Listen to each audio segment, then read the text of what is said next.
Hey everyone, welcome to the show, episode 30, the big 30, the Carlton Draft Chats. So today it's your turn, the Blue Baggers, the Navy Blues.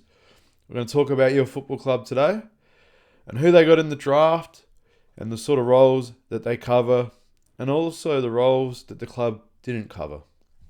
So we're going to start at pick 3, Harry Dean, after they matched a bid on West Coast's bid. Pick 45, Taylor Byrne. And pick 47, Jackson Ison. So that's the 3 picks that they've got. I'm going to start with the father-son protege, Harry Dean. Standing at 194 centimetres, he's a competitive, pure key defender who makes his mark on everything that comes his way, with an old school fashion type player who's hard-nosed and likes to be hard at it and loves the good old one-on-one battles. He's come from the clouds as regarded one of the best in this year's defensive lineups for the under-18s. He also comes from good stock. So his dad's a 248 gamer, premiership champion, Peter Dean, who had a major influence on his career and had that funny moment where he fell over on the stage at the AFL Grand Final celebrating. So yeah, I don't blame you, mate. I would probably, why not have some fun while you're at it, mate? And it's been a long time in between drinks for Carlton. So his father was one of the last premiership players in the 1995 premiership team. So yeah, he had a major influence. So Harry Dean, as a junior, came through the father-son academy, which is named in Dean's honour, and will end up at Princess Park. So no doubt about that he'll end up there, and that's what's happened.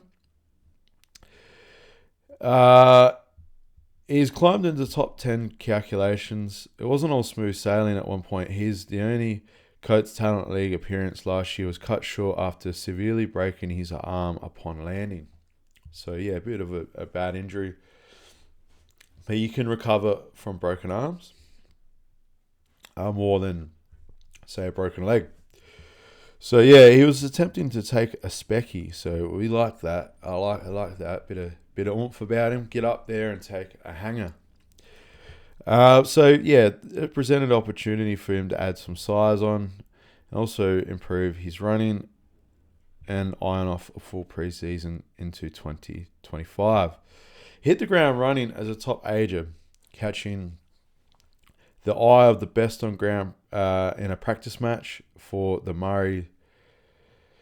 That allowed him into the season proper, while he earned a CTL Team of the Year honour and made a step up for Vic Country. So he represented Vic Country as one of their key defenders at centre back.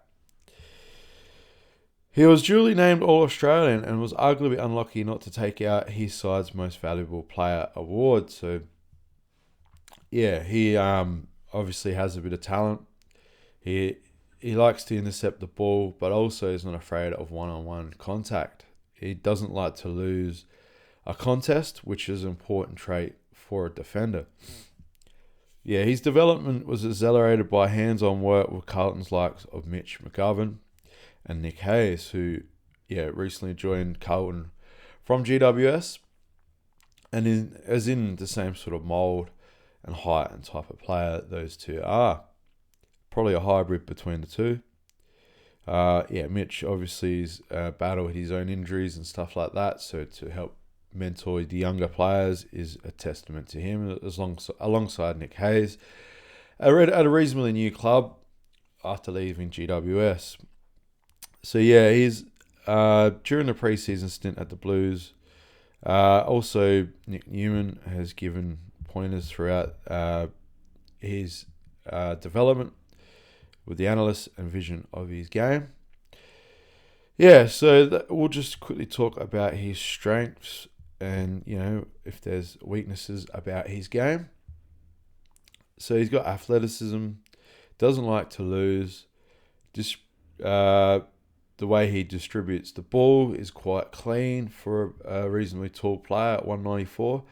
His intercepting abilities to be able to mark in front of other opponents or leave his opponents to grab the mark is paramount to being a good intercepting defender, which he's got. Overhead marking, so he's able to clunk them back behind him or up above his head. And reads the play quite well, so he's got the ability to drop off his opponent and cover the ground quite well. And yeah, he did it quite well against most of the state sides. South Australia being the undefeated side, he probably may have struggled a bit more, just due to the fact that the ball was coming down to their forward line, a defensive lineup a lot, with SA's midfield just pumping it in there. So I thought the job he did was actually still quite good for how much ball was getting flooded into their defense. His improvements, obviously, he's a between size. He'll still grow. Could get 195, 196. We'll just say if he just grows an extra centimetre. Standing at 195. He needs to be more versatile, but to be fair though, that's some of the notes I had. I don't think he needs to be any more versatile than he is personally. I think he plays that role quite well, and it was ideally one of the best centre-half backs in the actual under 18s. And yeah, he went quite high in the draft, and like some of the South Australian defenders didn't even get picked up in the draft at the same sort of size and similar player. But that's not to say he shouldn't be. He still should have been where he is. Maybe pick 3, maybe a bit more high, and West Coast just trying to chew up some of Carlton's points. But yeah, he obviously should probably be around the top 10 as one of the best centre-half backs in the under 18s. So yeah, I look at it like, he's good ball user, has the ability to do intercepting marking. He's the same sort of size as Jake Colin Dasney from Geelong. So he's the same sort of player. He's quite underrated, but I know people at Geelong rate him quite highly, and that's why they are always in the window for finals, or if not, running a tilt for the premiership. So there's no doubt about that. That's a good sized player that Carlton need that can work alongside Jacob Wadering. His game sort of revolves around the defensive craft. He's good one-on-one backman who has the incredibly tough to beat attitude, which is good to see. I read a few of his comments saying that, he doesn't like to lose a contest and pitches himself as an old school footballer. That's what's the sort of stuff that brings people through the gates. They like that old school type stuff and a bit of toughness. So he's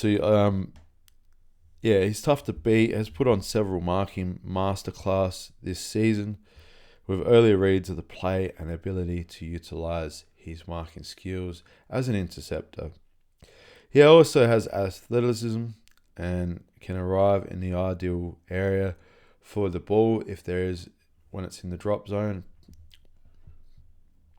His aerial contest is one of the best for his size, and he can also spoil on opponents who may be bigger in size than him and be able to get the athleticism to come from the back and punch and spoil. But has a good leaping high impact on the ball, whether it's from spoiling or intercept marking. He's incredibly tough to beat one-on-one and is prepared to put his body on the line.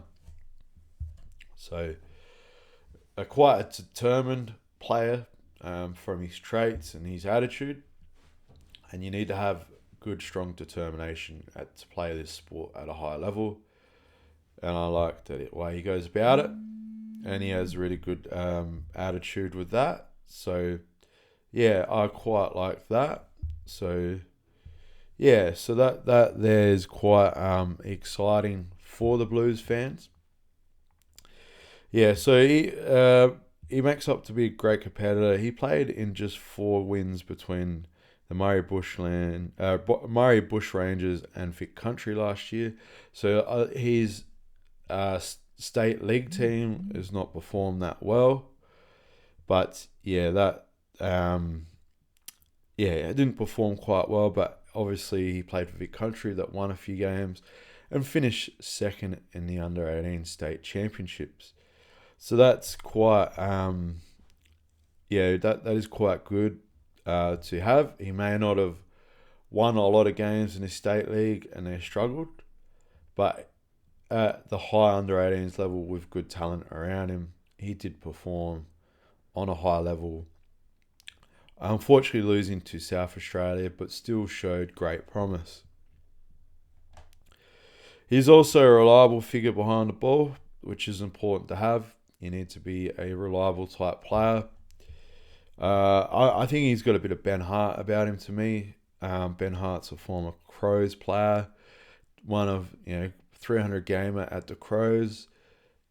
Same sort of size, and I feel like he sort of plays that sort of role. So that's the sort of player he reminds me of, and that's a pretty big rap to be that sort of player for me. A lot of Victorians will still know who Ben Hart is, but he hasn't played for a while. He's been retired. I think he was a premiership player for the Crows in the 90s and played through the early 2000s. Reliable, clean, can intercept. Very much the same sort of traits. I see that in him. So, yeah, if he wasn't in his side, they would have lost by more points. So he obviously kept that team together. They could have leaked more goals and be flogged in more games. But he sort of stopped that and stopped the flow of goals. Unfortunately, didn't win many games for his state league, but did quite well. In the state league, but did quite well at the state championships. So for his local level, struggled, but as in the state championships, did really well. His intercepting work is a great craft that he has. He was also clean and has the ability to distribute the ball quickly. So he's quick with his hands and feet and makes good, efficient kicking on his left foot. And also backs his skills to run and carry the ball on the way out of the defense.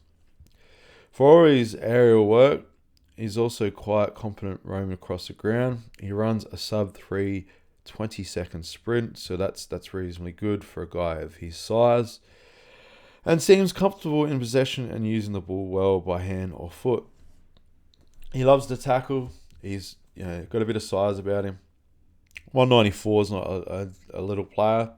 I'm in that sort of 194 to 195 bracket as my own personal sort of player, so I did like to tackle and showed a bit of passion towards being able to get there and work for your teammates and chase down someone with determination. And he has this one-on-one type football. He likes the physical stuff, so I like that a lot about the bloke. I think that's a good player. And also, he's a keen tackler. He likes to lock up his opponents and other methods of shutting down the opposition. So not just a shutdown interceptor. He likes getting the hands dirty and tackling, putting pressure on the smaller forwards and also the bigger guys. His composure under threat is good. So he's pretty composed. Dependability is quite good. And he's also uses the voice well to communicate with his teammates to let them know what's happening around him. So he's somewhat of an in-betweener at that 193 centimetre mark is what he's sort of 194, so that's what he's sort of saying. He's it's not exactly a medium small, but he plays taller for his size, which is okay. A lot of people go, 194, whatever. But, some players play above their size, so you can have a player that plays, say, like Georgiadis. Mitch Georgiadis is about 194, maybe just under. He plays like a bigger guy. He plays more like he's a 196 plus. So, it's not exactly about how sometimes you play bigger above your size. And we're only talking, between It might sound a lot like the 4 to 6 centimeter mark, but some players just play bigger for their size, which is quite good. You have a few little small guys that can mark above their head really well. We're standing at 194. There's no reason why he doesn't have that ability. But yeah, he can concede. When he concedes that height, he does like to be, putting that pressure on the player. But he'll be suited as a second or third interceptor defender upon entering the AFL. So yeah, he might not play that centre-half back role to start with early in his career, and might be a third key defender, which is nothing wrong with that. As he grows into, becomes older and grows into his body, he will move into that centre-half back role, but it'll be easy for him to learn. Obviously, he has great skills by foot and hand, which means, and likes to tackle and can play undersized or oversized. So there's no doubt about that. He can run off the half back. He's versatile in primary positions and a range of played on a different range of opponents and roles. Essentially played down back his whole career, and had good stats in his state under 18s championships. Might have struggled with his league team, but performed on the higher stage and did quite well. So shout out to you, mate, and the Blue Baggers. You got a father-son. I like to see that they stay at the club, and hope you make the club proud. And had a good moment with his father when he had the Guernsey handed to him. So yeah, it must be a proud moment and a proud family. And if he can be a player like his dad, there's no doubt there'll be another premiership coming to the Blues. So we move on to pick 45, Taylor Burns. So he's a 174 centimeter more of a forward / midfielder. He's quite a powerful small forward with dynamic left foot, an ability to have explosive speed and impact going both ways. So a defensive runner and a forward line runner. The ability to mark the ball above his head, and did kick a few nice goals in the under-18 state championships. So yeah, he carried a lot of momentum going into a promising year for the Coates Talent League. With the grand final at the end of 2024, his Greater Western Victoria side went down that day, but a bottom-aged Burns booted 2 goals to provide a glimpse of his exciting talent. Capped off the SETI season, the Cororite product, sorry, I might have butchered that, I think that's how it's spelled, who played 12 games for an average of 7 disposals and 7 goals total. So, yeah, not like overly high statistics. Whether that side struggled, I'm not too sure. But yeah, that was the year before. So this year he was in the essentially a pocket rocket. Meant business straight off the bat. 23 disposals, 7 inside 50s, and 1 goal in the first up win over Geelong. Proved a sign for things to come. He warranted selection in Vic Country's squad. He missed the game. He missed game 1 through a corky, so unfortunately had an injury. A corky's where you get kneed in a part of your body, and it corks you, and it really hurts. And it must have been a bad one to miss the game. So he went on to play the remaining 3 matches, including a 5-goal haul against Vic Metro. So on the big stage. Vic Metro aren't as good as Vic Country this year, but you can see why. And that's the game that I did watch him play, and he looked quite impressive. He read the ball well, was at the crumbing spots, but also was at a good work rate to run in the open space or take a semi-contested mark. So yeah, having showed these traits, he also worked in the midfield and swapping and into the midfield while some of the midfielders rested. And Vic Country have a pretty star-studded midfield alongside South Australia, so that for him to break into that is quite impressive. But he spent more time up forward. And yeah, where he's likely to end up at top level, so he's going to be more of that small forward. His breakout game for the Big V, where he posted 22 disposals, 9 tackles, 3 goals in the Rebels round 12 win over Northern, to further his proven credentials to make the inside 50 his own from his hard work, rate and crumbing, and the ability to get a few extra touches in the midfield. In his own words, he can do a bit of damage, but no matter the role, so he's happy to play different roles. Doesn't sook about it, puts his head down and works hard. Byrne went to take out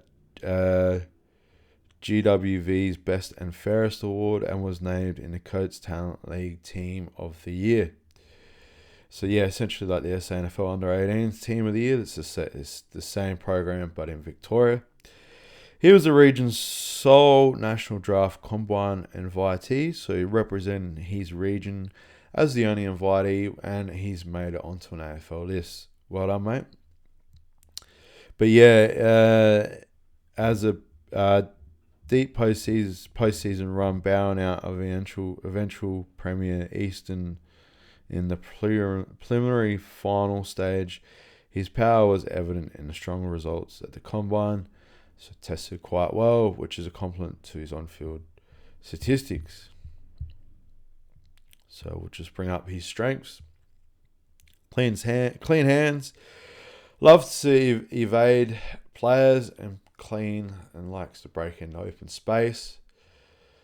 And yeah, has good power for a small forward. That's what you want. Explosiveness and speed, and the ability to break through tackles. Pressure forward acts, tackling pressure to keep the ball inside the 50, which is what they did at Vic Country, and shows that he's got some talent and he's made Team of the Year. Speed and his toughness. So doesn't mind playing different roles, having pressure act and doing tough tackles and bringing down anyone that gets in his way. Improvements he needs to do, obviously. His work rate and endurance as a midfielder, and his size, a bit undersized, but he's more of a small forward and probably could play a lot of that role till he puts on that size. With Corey Durding moving out of Carlton's small forward brigade and Ainsworth coming in, he can maybe work alongside Ainsworth and help provide a bit of that small forward craft and be there to help even Frankie Evans as well. Football is increasingly leaning towards speed and being the kind of player that Byrne is. He also plays 100% intensity and possessing genuine power and explosiveness to keep the ball within his hands, or the ability to try win the ball or put it in his team's favour. Like any good country footballer, he's hard at it, he's tough, and his ability to break clear after going through for possession, he could almost have the ability to be a nice inside midfielder. But yeah, for his speed and a potent left foot kick is enough to cause any opposition some headaches. He's got the crumbing ability, which would make a good small forward. And he reads the ball well off hand, so he can be around the big guy's feet. So Kernow no longer been there. He'll be around Harry McKay's feet and the drop zone. So yeah, he's also in a prime position with his hands and wickedly clean. He has the smarts to navigate through traffic to get to the goals and kick them. Those traits make him a nightmare to contain inside 50 and also around the stoppages of the ground, because he's not afraid to use his bursts of speed. And that was quite evident in the state championships. When you watch him, he does have some good highlights. They are quite impressive. He is in Vic Country, so the second best team. So ideally, he probably should be higher than what he is, alongside Pekka, him and Pekka from South Australia. A very talented, a good high half forward or forward pocket pressure players, and we're in the best 2 lineups of the country. Yeah, so he's got an aerial ability to mark above his head. Like I mentioned, he's done some good marks, and he's not afraid to put his body on the line, and can hit up a good kick and lead up into space. He's also good at learning what zones to push into and mark them, possessing a powerful leap and vice-like hands. He has a bit of guts about him and is keen to put his body on the line.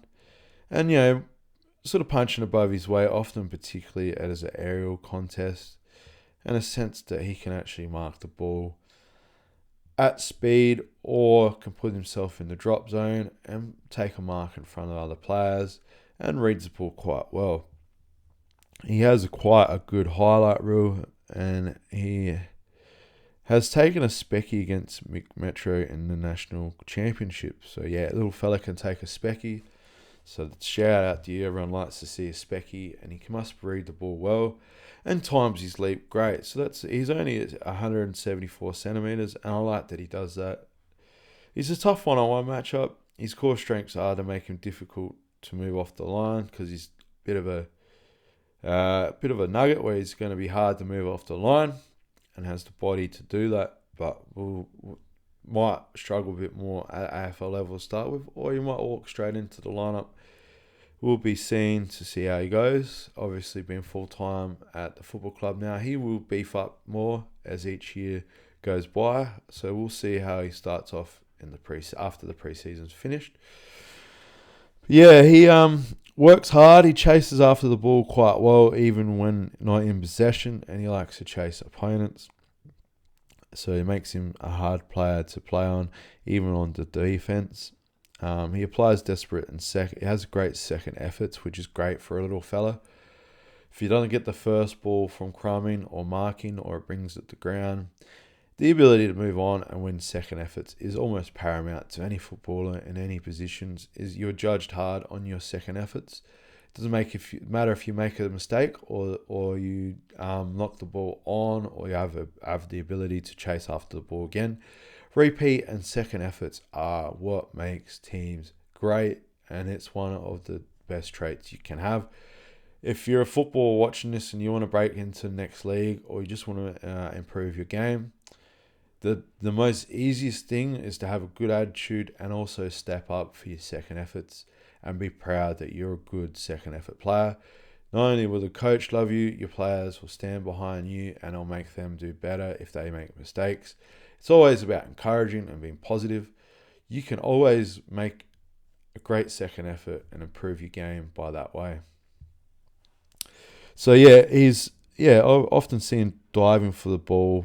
He's capable of laying a crunching tackle, so puts his body on the line either way, shutting down opponents and combinations of strength and speed. High impact player, full of energy. Endurance is an area he has to sort of work on, but that's okay. He has bursts of speed, and he has the impacts of the game. He's not supposed to run in a chain link. He's supposed to be in and under, crumbing at the feet and kicking a goal.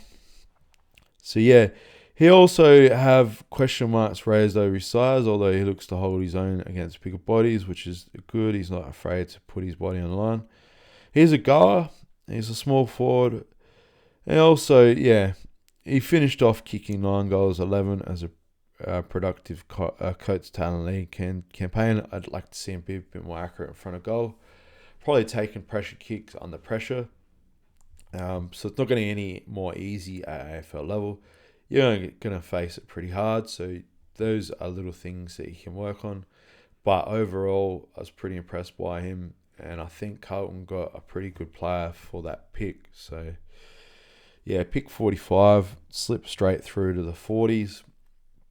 He's definitely a lot higher than that. He should have been higher than that, and I do rate him quite well. That moves on to Jackson Ison. So, 190 centimetre player. He's a forward/midfielder. Smooth moving, poised utility whose sidestep and foot skills can tear up opposition players. He produced a late season form, indicating the promise he's shown throughout his junior career. So he's stepping up as each game goes on. He fits in the mould of the new age draft prospect, standing at 190 centimetre player, but he can play anywhere on the ground. It moves like a smaller player, but still has some size to him. A great left foot kick, and he has a great amount of traits to suit any style of play at the top level. He's been part of Vic Metro's setup from his one game in the 2023 Under-16 Championships to selection in last year's future squad, and also was promoted to this year's Under-18 side, which he made 3 appearances for the Big V this year, which he but he was dropped for a game 3, but returning to spark his strong end to the campaign. An injury interrupted pre-season meant Ison missed the first block of the Coats 2024 league when a foot injury delayed his debut. Until round 12, he's ties to Carlton Next Generation Academy meant also that he could spend time training with the Blues and the senior group throughout the year. He's a Bomber fan growing up, but he has a soft spot for the Navy Blues, which is obviously something that will grow more. And he'll work hard for the Blues. So Ison came into this year hoping for a premiership success with both Scotch College and Oakland Chargers. Individually, the goal was to play consistent footy today that with the freedom to showcase his best traits and tick all the boxes. And finding the groove amongst the Chargers midfield, also with his state side. So he's obviously academy player. North Melbourne tried to bid on him, and that didn't work out. Carlton had enough points, and there you go. The rest is history. So his strengths are agility, a great decision maker, poise. He has a bright future, and the versatility. Obviously, good kicking as well. Uses the ball well for 190 centimeters. Needs to work on his ground balls and a bit of two-way running with the work rate, which you won't be able to get away with that at AFL level unless you're really good at putting yourself in those positions to make sure that you don't have to make poor decision making and run both ways. So, and also chase your opponent that's going the other way if there is a turnover. He's a reasonably well-rounded, mid-sized to tall type player with great athletic skills, versatility, and skills to match those versatile traits. Kicking is central to impact the games because he's a left footer who has a punishing kick and can use the ball going into attack, often working into dangerous launch zones and hitting the targets inside 50. The primary example of his style is his performance to heavy loss to South Australia, picking off at least 3 assists for Vic Metro's 5-goal in the wet. So, they only kicked 5 goals, and he was a part of 3 of them. And Carlton's NGA prospect is also accustomed to exceeding in the inboard passes and exhibits a great poise in possession, and also is good in traffic and working hard. He's a great radar and to pick apart opposition defenses. His agility lends to be kind of player who's going to be hard to stop before marking the ball. He has good decision making. He often makes the right choices too, so he's happy to work on the fly as it goes. He's settled in as a midfielder / forward. He can play about any other position, so he's got multiple roles. His ball use for his height is great. He's quite dangerous at either end of the ground, while he has found the goals quite regularly. He's also clean on the inside, where for his size is difficult to combat. But as he gets older, he will fill out more and could play maybe a bigger midfielder type role. But his size is difficult to combat for his sheer size at 190 centimetres. The latter part of the season is provided He's provided a physical presence on the ball and applied himself well with average of 4 to almost 5 tackles a game. So yeah, consistent tackler, happy to get the head down and work hard. Yeah, his knack for scoring from 450 stoppages was another handy asset. So his ability to work around the goals from stoppages and burst out at no speed and use that bit of size and get in front of players and kick goals. Yeah, he has a great sense around goal, continuously always being a threat for Vic Metro. In the third game against the Allies, partly due to his work rate, his endeavour and willingness to cover the ground substantially, after that point led them more to consistent high production games. Other areas where he needs to improve is his contested ball winning stuff, so he will do that when he puts a bit more size on. He's reasonably tall, so the frame's still not there. His length and range will likely make him an aerial threat, particularly if he can do a double as a third tool or utility wingman. So yeah, his third tool defensive work, albeit down forward, makes it quite interesting. Part of his findings at the back end of the year can be put down to the early season injury, which much like 2024, it sort of wrote the year off for him and continued to develop that and work on his durability. At best, he can be a game changer and give you what you want with those players. Anything's possible. So yeah, that covers him.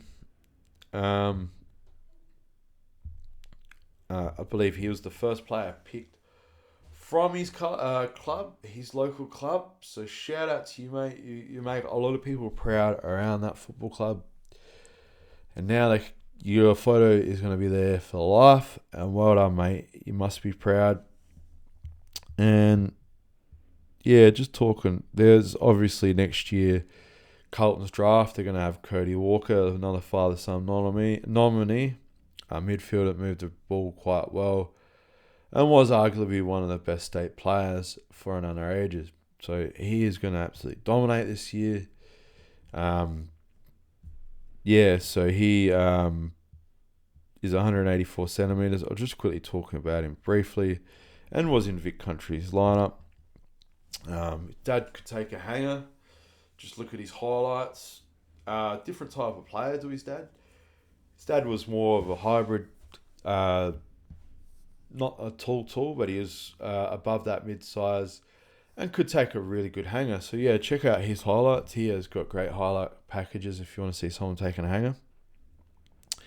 But yeah, the Blues end up passing on the rookie draft, so there was no picks for the Blues, but left out a spot on their list for Wesley Wally. After there was the listed pair of Elijah Hollins and Will White. So yeah, he's a 184 centimetre player for WA. He is a forward. So yeah, best suited to the modern goal kicking small forward. He can play anywhere across the front half or 2/3 of the ground. The ability to come down the ground and play further up the ground. He's got athletic traits, giving him his reputation for defenders to play on, giving them a hard work, and they know they're in for a big day. His start of the year at the Waffle Colts level provided much playing time and a combination of on the wing, the midfield, and the forward. So 3 multiple roles, the ability to run in, out of the midfield, and on the wing. I know WA did struggle. So this guy would have had a fair bit of a balancing act playing all those roles. So he must be alright under pressure doing all those types of roles. He looked class above with his ball use and his hands, capability of playing a variety of roles and positions. He's certainly more damaging when he's left operating as a primary forward and using all the space, crumbing and ability to put himself in the space and using his speed. And just ability to use the speed and hit the contest and run out of the stoppages, using some of that midfield prowess as well. And on the wings, so he's obviously got a bit of a two-way work rate. He's one of 3 members of West Coast's NGA program. So, yeah, he was academy player. He also earns a national draft combine where he was certain that he will stay in his home state. But, yeah, this year's draft and National Academy players sort of struggled to stay at clubs like West Coast after their points were chewed up. So he's one that got away. And, yeah, didn't get drafted, and Carlton are looking to add him onto their list. Yeah, he was quite good for under 18 level at the state championships, going on a full run at the carnival. He was also part of the state under 18s program last year,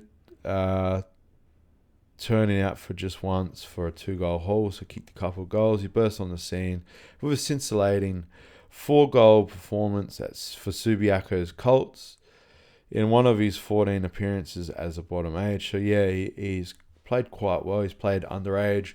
First game come in and kicked 4 goals. 14 appearances for the underage bloke. And a dangerous forward ended up playing throughout the year with a bad shoulder injury. And in 2025, managing 2 league games before heading into post-surgery. So, yeah, they must have just got a bit of a run at senior level football and then got injured, or potentially making his injury worse. So we'll just look at his strengths as his agility, the ability to evade other players. Overhead marking is good, smarts, speed, a bit of explosiveness, and also has a bit of X factor and flair. Can kick nice goals, whether on the run or through stoppages. He needs to be a bit more consistent, which is hard role for a small forward. He needs to make sure he has a good finishing at the next level, and his strength needs to work on his strength. Because he's got a lot of athleticism, but his strength is one of those things he needs to work on, but can play any sort of role. He's a half-forward, crumbing forward, or can be a good marker and be a target forward with the work that he does at the feet. So, yeah, it makes him a bit of a hard player to play on, and just creates a lot of opportunity for his side. At the Waffle Colts level, his composure and decision-making was a class above everyone, often biting off dangerous kicks or handballs, so he's able to bring his teammates into the game with his ability to use the ball. He created opportunities, and from the next to nothing, he has good tempo, his ability to have good second repeat efforts and showcase the desire to take the game on at the same time. He's an inside 50 sort of worker. His goal kicking, especially from set shots and left foot, needs improvement, finishing with 12 goals from 12 goals, but he was shooting at 38% accuracy, which means he's isn't the best and needs to work on that. He also has a bit of speed, got a good leap. Yeah, used the ball well. Exposure in the midfield and everything from there. So, yeah, could be a pinch hitter midfielder. But quite a smooth mover. So that just, I did also see that they were after Josh Lindsay. So that covers the players that Carlton have. And what I feel like they wanted to get a halfback in. They didn't get Josh Lindsay. So just Josh Lindsay alongside Jet De Hilts at Carlton. If you're looking for a halfback, Jet De Hilts is right there. You could have maybe invite him over for a supplementary pick spot. He is a halfback, no different to Josh Lindsay, one of the best ball users, if not the best in the league, been in the under-18 state championships. I've said that quite passionately, obviously, within my podcasts. I did pump up his tyres a lot. Neither of the Adelaide sides have gone for him, and I understand Port are struggling a bit to get those fit players on the list at the moment. The Crows didn't elect to get him.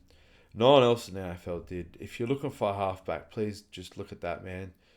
I feel like the players that I've talked about there, Burn, is quite similar. I know they've traded a few of their players out, but they got Ainsworth in, you got Frankie Evans, and now you got Burn, and I think that's enough without injuries, and also the other players they got in their lineup. If you're missing a halfback, Chet DeHilts, just give him a chance. Can someone just give the bloke a chance? So, I'm pretty passionate about players who deserve to be drafted and should be. So that's one spot and role Carlton need to facilitate on the list. With Sam Doherty retiring, shout out to you, mate. You're a testament to how to be professional after everything you went through. And congratulations on your career, and we all hope that you stay cancer free and you can, have a long, prosperous life. And did a great thing for the Blues, a great service, and went out in style last year. So shout out to you, mate. That is the role that they need to cover. Maybe also another young ruckman to develop. Still got enough ruckman there. But also another key forward with Kurnow gone. They can also fit a key forward onto that lineup to develop a player. That's the roles. That's everything covered, Blue Baggers, the Navy Blues. I hope you enjoyed it. We have the arch rival next. They're Collingwood Magpies. So stay tuned. I hope you appreciate it. Thank you.